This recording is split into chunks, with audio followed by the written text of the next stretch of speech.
tell me what's going on for you and how could I help? So getting right to it, been doing well on games, taking the flex for the very first time come June.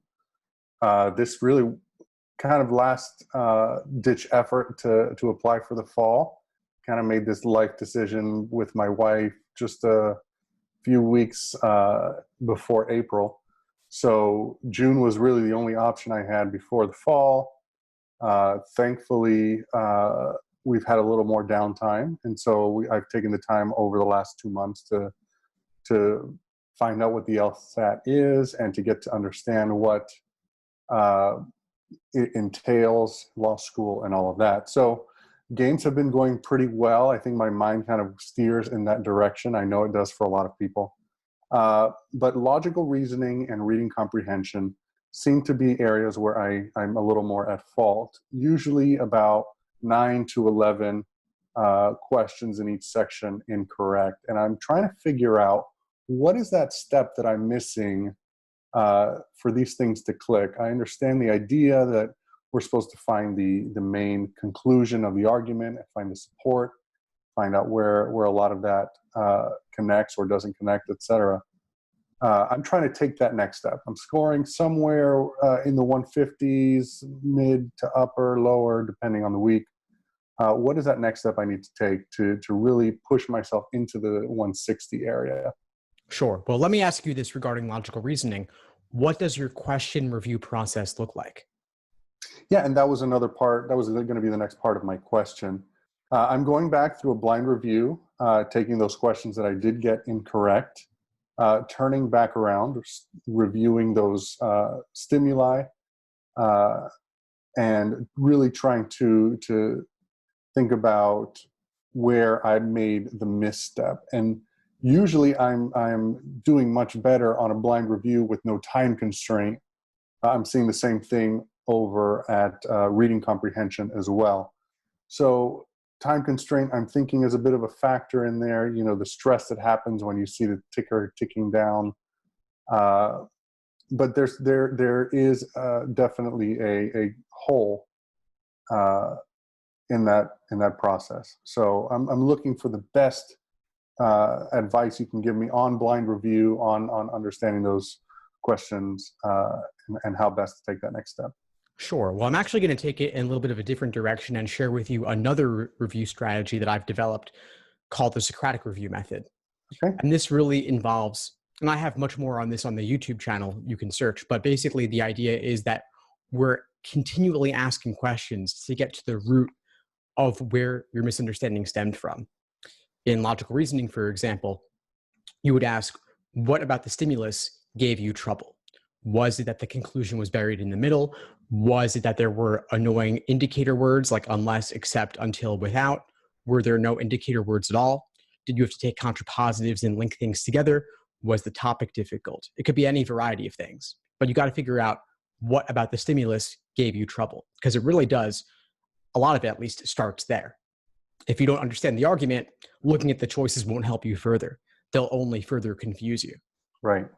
With the question stem, there may be things like unfamiliar wording, but assuming that you've got a good sense of what the question type is, we have to look at the stimulus in depth as well as the answer choices in depth.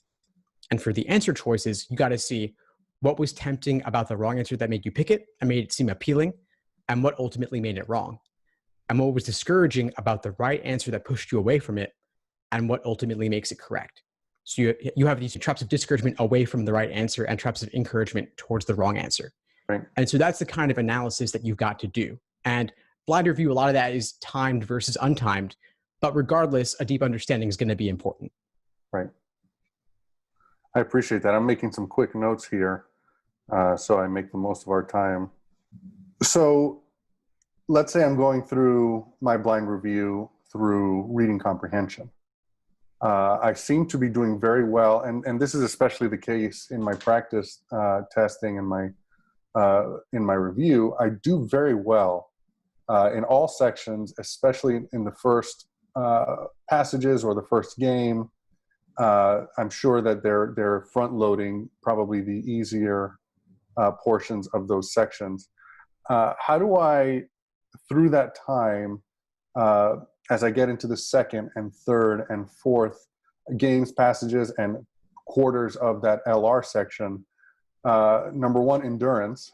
How do I keep my focus throughout that time? And number two, should I change the order in which I approach the test, maybe front loading the harder questions? What's your strategy there?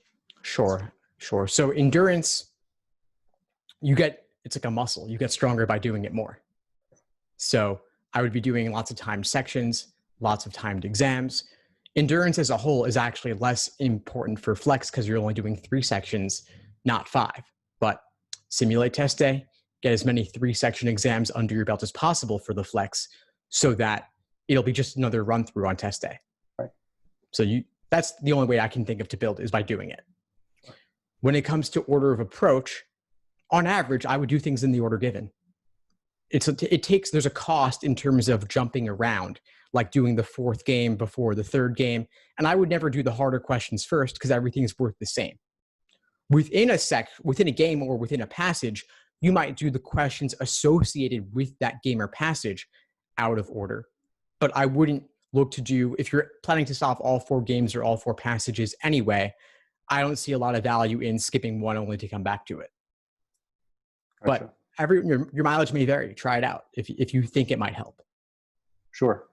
Now, I know we only have a couple of minutes left, and I want to take the opportunity to ask you, for a person that's scoring in the 150s on a pretty consistent basis, really kind of been stuck in that area, is there a thing that with all the students you've trained and you've tutored over the years, is there a factor that you see a commonality between the students that are scoring in the 150s and are really having trouble to get out of there, and the students that are improving from the 150s into the 160s and beyond? Yeah, sure. So I think 150s to 160s involves becoming proficient in the strategies for all sections and all question types. Then 160s to 170s involves a deeper analysis to understand why the strategies work. In cases where there are formulas, why do the formulas work? How were they derived and developed? And then becoming obsessed with knowing everything they can about this exam. So including what goes into constructing it, what goes into the various difficulty levels of different questions. I also have personally, of course, been obsessed with this exam, as you might gather, and I befriended a former writer of actual LSAT questions. And I conducted written interviews with him. I conducted video and podcast interviews with him as well. And I'd recommend checking those out because there's nothing like getting it straight from the horse's mouth and seeing his perspective, even just the way he talks like an LSAT question. There's something about that precision, that detail, that depth. And so I'd recommend looking at those. I've done a few videos with him and a series of written interviews with him as well. And we go into what is involved in making this exam and creating it. And so just developing an interest in psychometrics in general, the science of standardized exams, is really interesting. And the more you can learn about this exam, the better you'll do. Beautiful. Steve, I don't want to take too much of your time, and I don't know any more specific questions that I prepared. We moved pretty quickly through them. Is there any advice you would offer kind of beyond that area? Well, since we were talking about question review, I'm going to send you a link to that video about question review, the Socratic review method, so that you can get more of the details related to it and some other ideas around reviewing in general. Because I think that, especially in the final weeks, there's not as much foundational work to do as there is in-depth review and timed exams. And the stuff on understanding the exam on a deeper level, you can look at that and obviously consume it in a day if you want to. But the more time that you have to let it sink in, the more of an impact it'll have. And so I would definitely look at it today and keep it in mind over the next couple of weeks. And then if you end up retaking it beyond June, you might have more time to do that sort of analysis and research that I talked about. Beautiful. Well, I look forward to that. Thanks for tuning into the show. Please subscribe if you haven't done so already to be notified of new episodes as I release them. And feel free to reach out if you need anything at all as you move forward with your prep. I'm happy to help however I can. In the meantime, I'll wish you all the best and take care.